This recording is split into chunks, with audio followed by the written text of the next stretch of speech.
Hello, everyone. Welcome to Conversations with Friends. And if you've watched the program before in the past, you know that we're just in search of interesting people really working on themselves or working to help society, and people who care about, making things in the world better in lots of different ways. And they've had lots of experiences, a lot of people that we've interviewed. And I don't always know even all of these experiences until I get the pleasure and the good fortune of getting to interview them. And today we do have another very, very special guest, special person, author. So I want to introduce you to Cynthia Moore. She's an award-winning playwright and performer who wrote and directed theater in San Francisco for over 20 years. And a lot of that theater was, as I understand it, award-winning. People knew that theater.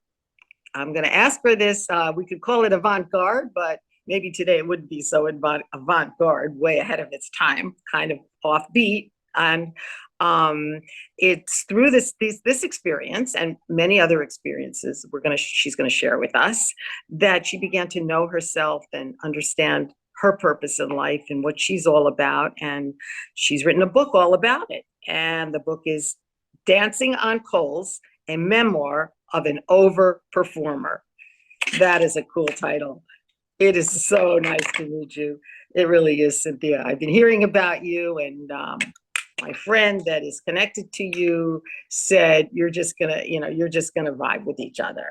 And mainly I think because she knows that I really, really respect people that have worked on themselves and had to go inward, to be able to figure out who they are and what they're all about. And I think that's what everyone does in life at some point or another. But yours is very interesting. So I wanted to start with, I guess maybe tell us a little bit about your theater experience, your dance experience, and then we'll go back to your family experiences, which of course was first, but let's start the other way. Yeah. I will. Thank you, Meredith. Nice to meet you. Um, because I came from, I was basically sent to school when I was 11. So I lost my home. I didn't have a home, and I was in boarding school for so young. So I'm actually starting with family. But what that led me to do was to look for belonging in a kind of a desperate way. I went out looking for family, looking for belonging, looking for something to feel held by. And so I threw myself into some crazy performance groups and literally looking for attention and looking for approval, looking for affirmation. And the theaters that I joined were actually wonderful. I don't want to make them sound questionable. They were very physical, athletic, acrobatic, as you said, avant-garde, breaking convention.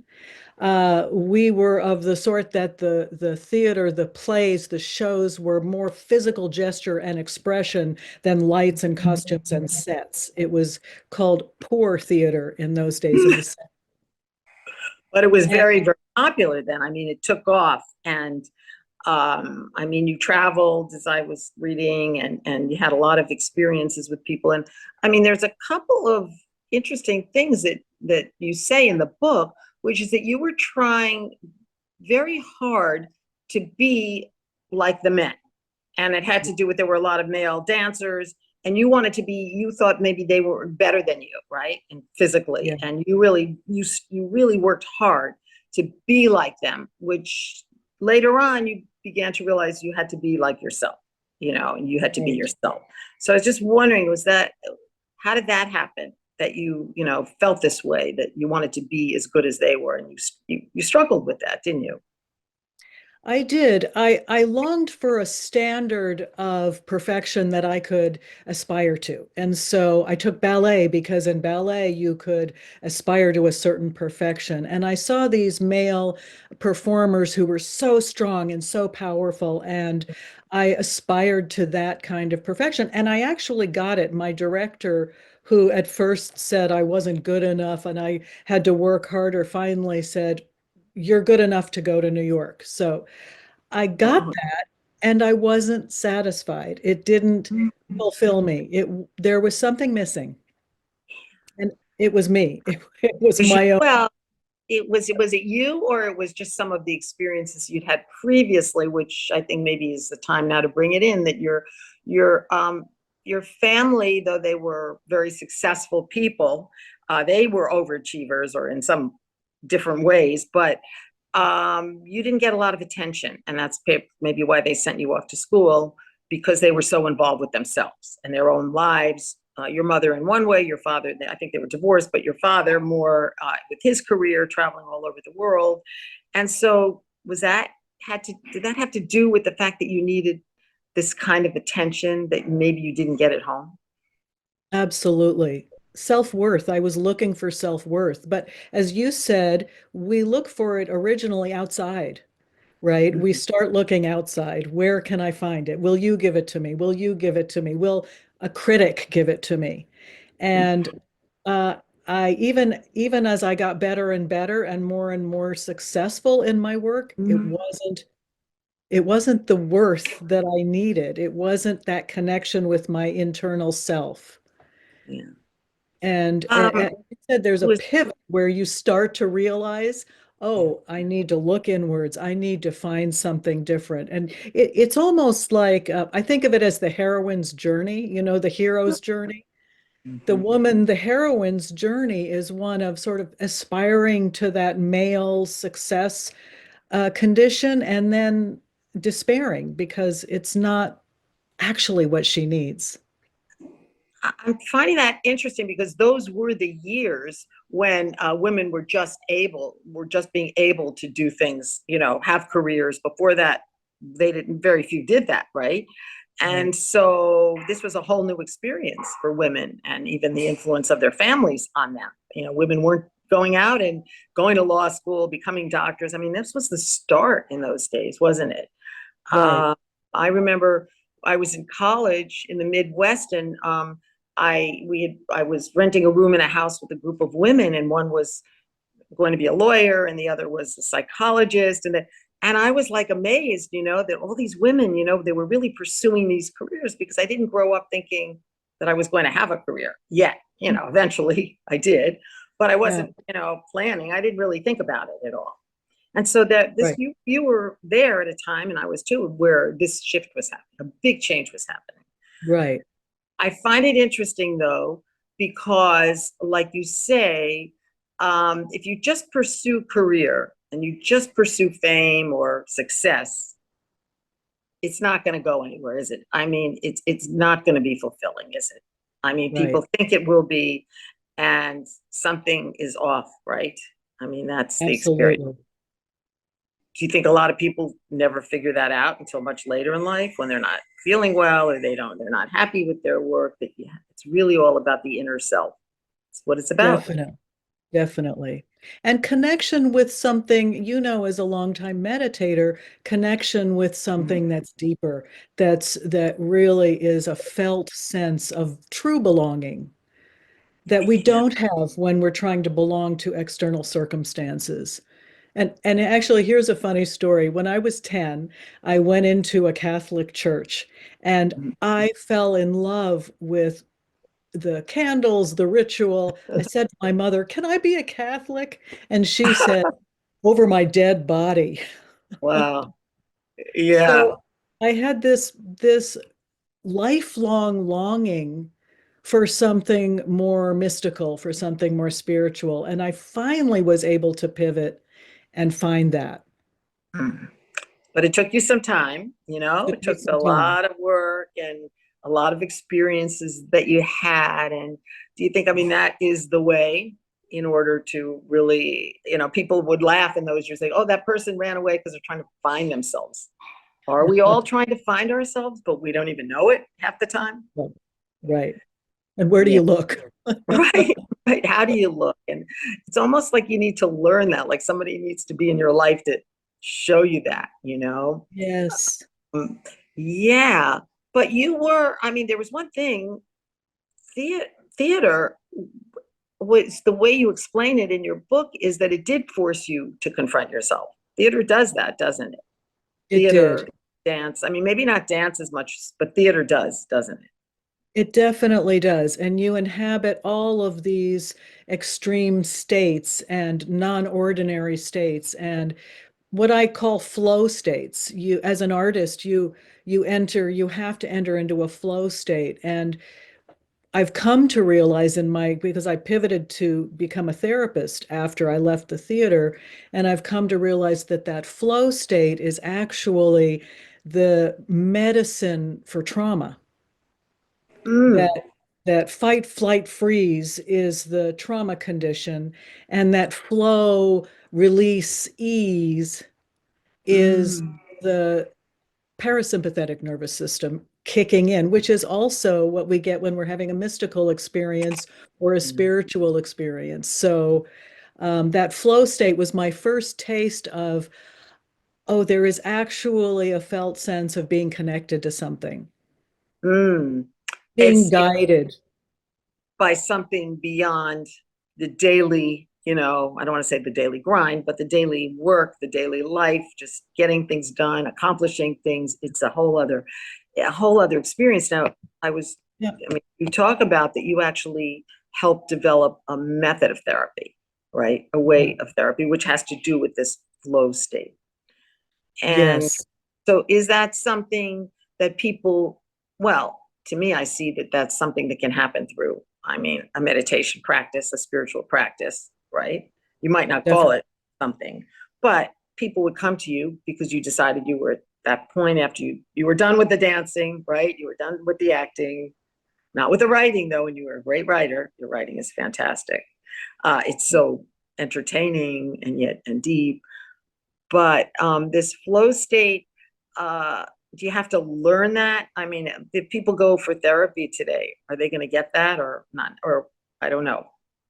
I think in what they call talk therapy, Yeah. it stays cognitive, it stays in the mind, it Mm, stays in the ego. And what I learned from my Buddhist meditation was a sense of being able to transition to what they call the bigger self.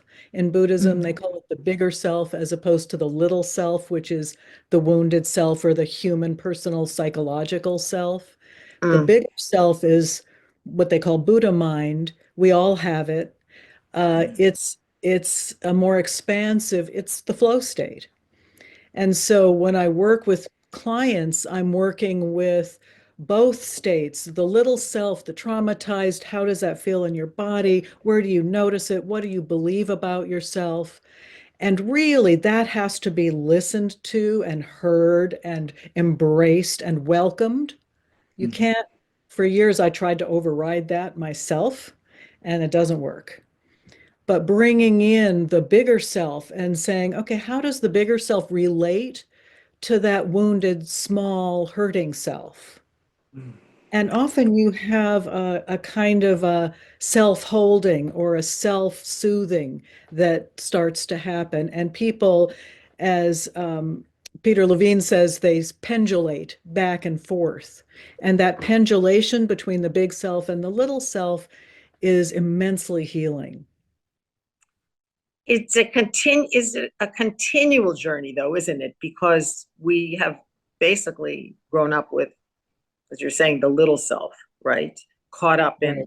in, life and the minutia of everything and dealing with life and often dealing with problems, that we've had to face or sadness or all of those things that have traumatized us in some way. Yeah. A lot of people, I don't think even, I know myself, I didn't even begin to know this until I got into meditation. I wasn't even aware of the effect of my past. And feel like I had a good past, it wasn't a traumatic death, but there were things that definitely affected me and held me back from that state. And a lot has to do with wanting to please the people in your life, right? Your parents, and it could be then your relationships, wanting to please everybody or be successful, get a name, let people know who you, and in those days, that was a big thing because Yeah. women were just starting out in careers. So you would, you know, um, well, I'm just thinking, I remember saying, in my mind, I wanted to be like Barbara Walters. And I tried so Wow. hard because she was, so big then when I started out. I mean, she was Yeah. forever.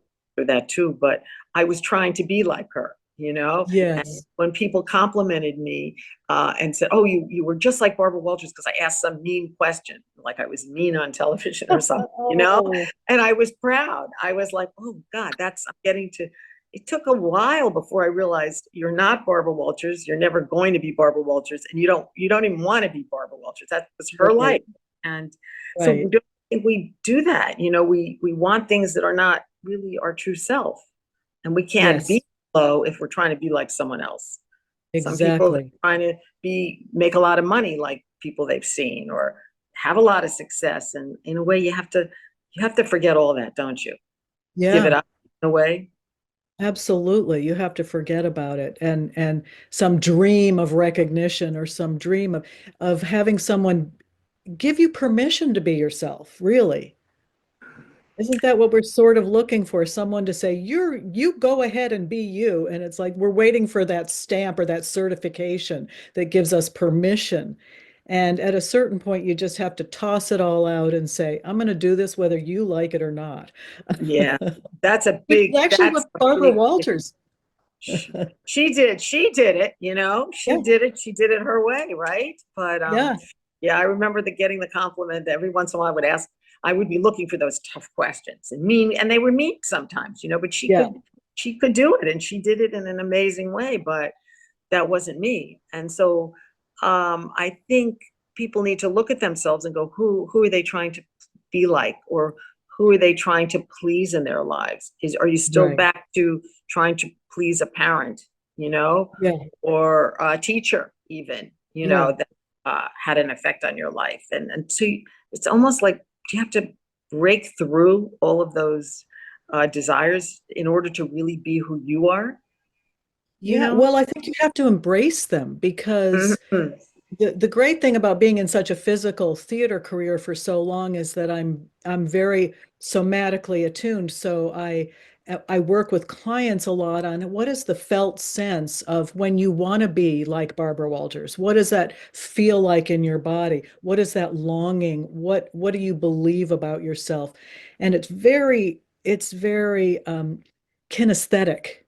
And so that brings it into the body. So then we can start to recognize when we have that craving or that desire to be something we're not, we recognize the felt sense. It's like, that's not so comfortable anymore. And then instead of going, oh, get away, which is typical at first, it's more like embrace that. Oh, sweetheart, of course you want to be loved and appreciated and given permission, but let's step into a bigger space and see who you, if can you also have a felt sense of your true self, of your authentic self, of that flow state where you're not trying, you're not efforting, you're not pretending. And that is the opening. The heart opens. Yeah, it's the almost like the awakening, of who you Yes. are, and until you until you get to that point. But I'm wondering, a lot of people, I mean, you are a therapist and you had a career switch and you decided you wanted to be a therapist. People usually go to therapy when they're suffering, right? Something's going on in their lives. People, even with the spiritual path, I'm not saying, oh, but come to a spiritual path or end up at a center somewhere, maybe the Brahma Kumaris, our meditation centers, when things aren't right, or they know there's more. Maybe they're not suffering, but they know that there's more to life. Yeah. It's not just the career or the kids or whatever. And I'm just saying, looking at the world today, and I'm seeing, we're seeing so much people who are, really dissatisfied and fearful and worrying and or wanting to be rich and famous or whatever. I mean, all of these things. And so, are they going to have some experience in order to get to that point? Because Mm, they're not necessarily. There's a lot of sadness today. We know that, and a lot of yeah. fear because of things Yeah. happening in the world. So, do you think people will just come to these things? Often something just happens. Suddenly you get a wake up call, right? And isn't it usually failure or despair? It's Interesting. usually failure or despair, and we long for relief. That's why I went to my first Buddhist meditation retreat, was like, somebody help me. and Wow. and it changed my life. I started meditating and didn't stop. And so I think it's despair. I can't imagine that if you have success, even if you feel slightly incongruent with your success, I can't imagine that you would be driven to look for something deeper Mhm. if you were successful and everything was going well. But maybe some people do. But there's often something that's not right, right? You could It's a have call. fame or I don't mean fame, you're like a movie star, but we could talk about your movie star friend, Whoopi Goldberg. We'll talk about that in a second, but you could have things in your life that are working, and yet there's still an emptiness, isn't it? Was there a Yeah. song years ago? Is that all there is? There was some famous singer, I forget. Is that all there is? I mean, Yeah. it's like you could say, oh, I've got the perfect this, I've got the perfect that, I love my career. But first of all, I feel like so many things are falling apart today that it's really Yeah. hard to be able to hold. Years ago, it seemed things were more stable. Today, we don't know what's going to happen next. So People's nervous systems right now, people's nervous systems are severely, as we say in psychology, dysregulated. There is a um, lot of dysregulation. You notice that people are just, and it's not necessarily about specifically the state of the world, the state of the country, but it's often about my dog or my relationship. But I can tell that people are way more dysregulated than usual. And mm. that's concerning. But the energy, you might not be affected by something happening in the world, but that energy is out there today. Yeah. There's not this energy that there maybe was before, that was, and maybe it wasn't as great as we remember, but this energy of, there's not like an energy right now of, for some people there is, I guess, but of hope, and that everything's going to Right. be all right and everything is good. And I mean, there is, so your advice to people, I would say, well, okay, everybody's not going to get therapy, but when they're in need, they will, and they should get Yeah. it. I mean, that's important to know, because some people will just suffer. And I feel, Yes. you know, there is a way. Would you say that there is a way in life? And I think you have found it. And I know that we have the Brahma people that study the Brahma Kumaris. I'm not saying everybody has, but kind of figured out a way to get rid of at least a lot of the suffering, Yes. or the problems in their lives. And so Yes. does someone need to do something, actively do something to get to that point? I think so. Yeah. I mean, I know there are stories about instant awakenings, right? Where Right. someone's on a Eckhart Tolle was on a park bench giving Yeah. into despair when he woke up. Who Wow. knows why he woke up in that moment? There are stories like that which are amazing. You have Mm, to wonder where that came from, but from mostly I think we have to have the longing. Rumi says the longing is that which you long for. So, to feel that longing for something, some comfort, mhm. some hope, some well-being, peace, really, I think we're Yes, longing for peace, aren't we? To get out definitely. of activated nervous system that says danger, danger. Our nervous systems are, they're geared, conditioned to be on the alert for danger. So we're always looking for danger. And we need to retrain our nervous systems so that we can be on the alert for peace and joy and have that be Mm. more what we're attuning to than danger and suffering and despair. And we can do that. Beautifully said. And so maybe it's just a matter of bumping into the right person in your life, or meeting somebody at work that maybe has a message for you about these kinds of things, and not saying, oh, they're a little bit strange or they're caught up in these things, but just Yeah. listening to people that maybe Yeah. have an answer or have some advice, or uh, you know, uh, and I'm thinking as we talk, just to slow down. You think if we all Mm, just slow down, and we're not doing that, I mean, yeah. what's happened with computers and with phones, and everybody's speeding, speeding, speeding today, and Yeah. I think from everything I see and hear, it's worse than ever. So you almost have to say stop, right? Like just Yes. stop. I Yes. want to mention, of course, that you you had these situations in life and you overcame a lot of them. And one of the wonderful things that did happen in your life was your family, and that Mm. you figured that out. And maybe just say a few words about your husband and your kids. And I think that maybe even happened before you got onto the spiritual path, right? Or at the same time. I'm not. Yes. Yeah, it did. It was actually when my son was 2 that I did my first meditation.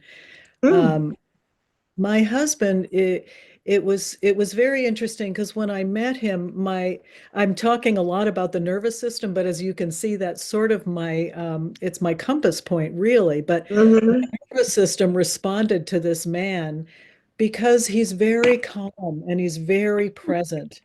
And something in me, the needle just went boing. It's like, this Wow. is what you need. Oh, And 43 years later, we're still together, and he's still my calming point. He provides that energy for me. So it was just a beautiful knowing that came upon me when I met him and we started talking about having a family. We have 2 kids, and mm. they're all local. We're all in the San Francisco Bay Area, and I'm so blessed to have them nearby. And I have a grandson who I adore. Aw, yeah. So in spite of your overachieving and your over everything, here you come upon someone in your life that you see he wasn't like that. He was Yes. calm, relaxed, and not so driven. But you somehow recognize that inside, because you could have gone Yes. off and said, no, this isn't for me. I need someone that's hyper and always trying to do things. You were an overachiever. You didn't stop.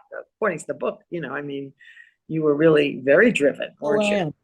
But you Still am. still are, you still are. But you have your practice, 2 practices, don't you? Yeah. You have Yeah. your work that you do as a therapist, and you have your spiritual practice, and you have Yeah. a family that, I'm mostly retired. I just see a yeah, handful of people. So all you retired, need, right? Just have trying some. to retire. Yeah. I wanted to mention one other thing, which I think is really interesting about you, is that you were in Hawaii, right? And something happened to you there, a near-death experience. You want to share Yes. that? Yeah. I was on a beach in Kauai in Haena, which is up at the north shore of Hawaii, and we were Mhm. sitting on the beach, and I saw an 11-year-old girl was struggling, and these huge waves were crashing over her. And without thinking, I leapt into the water, and I'm a pretty strong swimmer. I got out to her, and I grabbed a hold of her, and I started to push her in to shore. And just as I did that, a wave crashed over me and I was tumbled in the huge Oh, undertow, a oh, huge tidal undertow. A guy came and got the girl, so she was fine. And then I spent what seemed like half an hour, was probably more like 5 minutes, really struggling to get air in these crashing, probably 8-foot waves crashing over me, tumbling me. I'd get air and I'd be tumbled. And finally, I gave up. I said, all right, I guess I'm not going to win this battle. And I surrendered. And the oh, moment I surrendered, the ocean just threw me on the shore. wow. And I've heard that happen to people. It happens when you You surrender, stopped fighting, you stopped struggling. you stop That, struggling. that was your message. That was the first message I Oh, ever got that sort of landed. Stop struggling, stop that's efforting.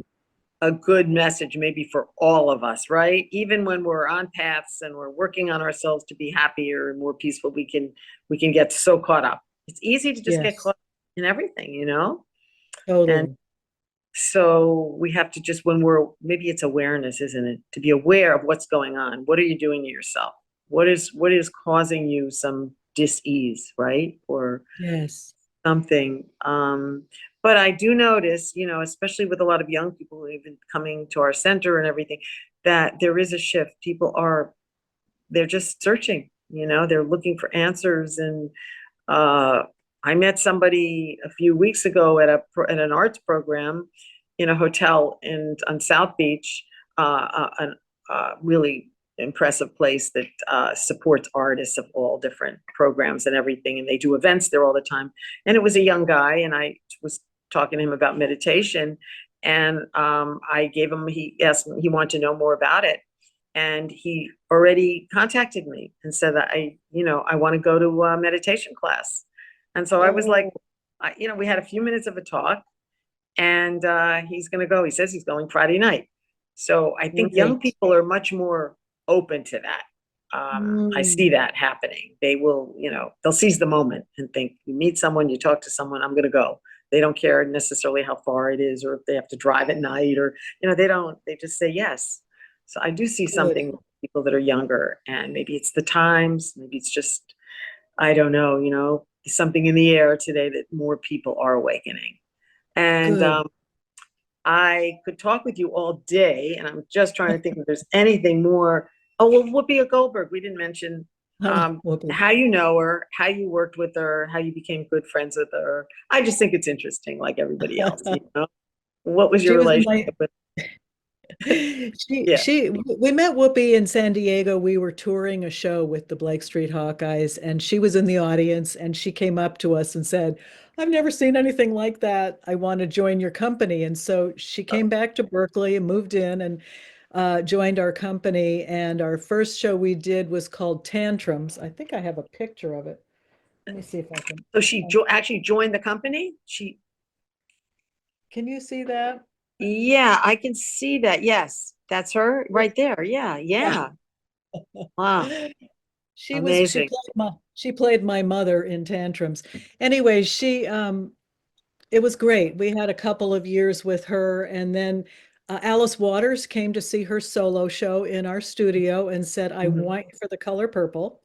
And that was the beginning. And then Mike Nichols came and said, I want to take that show to Broadway. Look at that. Classic story of the discovered someone in a back alley getting discovered. Classic. I love it. I love it. I think that's how life should be. It doesn't matter where you are or what you're doing. If it's meant to happen, it's suddenly going to happen, right? If your heart's in the right place and you're trying to do good or do something that you feel is important or significant, something good's going to happen. Yes. Right? Yeah. I think we're out of time. I think we've gone over our time a bit. Kim Weiss told me you're going to be amazing. You're going to love interviewing her. And I have. It's just a pleasure. Well, you're my first interview, and I'm delighted. It was super fun. I really enjoyed it. Oh, thanks so much. And this has been very special, and you have overcome a lot of things to go on to do great things, and you'll continue. I can see that. And I want to say the name of your book again, Cynthia Moore, Dancing on Coals, a memoir of an I can't read my writing here, overperformer. Sorry, I was thinking overachiever, overperformer. Yes, thank you for holding the book up. All you need to know is Dancing on Coals, right? Cynthia Moore. That's right. Moore. That's correct. And thanks so much for taking the time to be on the program. Thanks a lot. Really enjoyed it. Take care.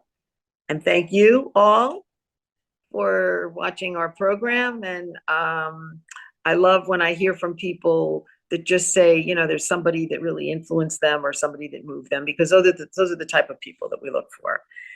And I also want to thank someone else, Mita. I don't know if she's going to show her face, but she's our technical director, all the way coming to us from Bombay, because she's there in Bombay right now. And she said, I'll do the program. I'll technical direct. And she's an integral part of the Brahma Kumari's Miami Meditation Center. So again, thank you so much for tuning in. Hope you'll tune in again. Om Shanti. Om Shanti.